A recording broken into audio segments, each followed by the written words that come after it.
ಇವತ್ತು ನಾವು ನೋಡೇ ಇಲ್ಲ. ಮೊನ್ನೆ ಸುದ್ದಿ ನೋಡಿದೆ 9 ದುರ್ಗಗಳಲ್ಲಿ ಇದು ಒಂದು ಹೆಸರಾಗ್ತದೆ. ಅವ್ರು ಬಂದರು ನಾಗಡಿ ಇದು ಬಾರ್ಡ್ರು 9 ಅಡಿಯಲ್ಲಿ ಇದೊಂದು ಭಾಗ. ಅದಕ್ಕೆ ಯಾರೋ ಕಮೆಂಟ್ ಮಾಡಿದ್ರು, ಇದೊಂದು ಅಂತ ಲೆಕ್ಕ ಬರಲ್ಲ. ದುರ್ಗ ಬಂದಾಗ ದುರ್ಗನೇ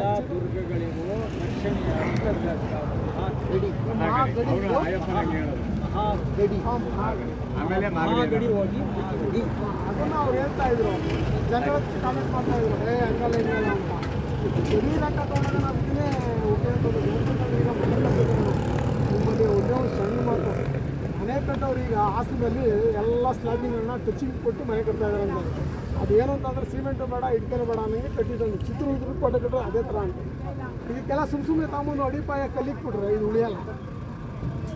ಇದನ್ನು ಹೊರತುಪಡಿಸಿ ಎಲ್ಲ ಅಟ್ಯಾಚಿಂಗ್ ಬಾಂಡಿಂಗ್ ಮಾಡಿ ಕಲ್ಲುಗಳು ಕೂರಿಸಿದ್ರೆ ಕೋಟೆ ಉಳಿಬೋದು. ಈಗ ನಾವು ಹೊಸೂರು ಕೃಷ್ಣಗಿರಿ ರೋಡಲ್ಲಿ ಒಂದು ಕೋಟೆ ಇದೆ, ಅದಕ್ಕೆ ಕಂಚ ಆಗ್ಬೋದು, ಎಲ್ಲನೂ ನ್ಯಾಚುರಲ್ ಆಗಿ ಚೆನ್ನಾಗಿದೆ. ಆ ಥರ ಬಿಂಬಿಸಿ ನೀವೊಂದು ಇದೊಂದು ಕೆಲಸ ಮಾಡಿಕೊಟ್ರೆ ಪುಣ್ಯದ ಕೆಲಸ ಆಗ್ತದೆ. ನಾನು ಮುಂದೆ ನೀವು ಸ್ವಲ್ಪ ಚಪ್ಪಾಳಿ ಹೊಡೆದ್ರೆ ನಾನು ಮಾಡ್ತೀನಿ. ನಾವು ಮಾಡಿದ್ದೀವಿ ಯಾವುದೇ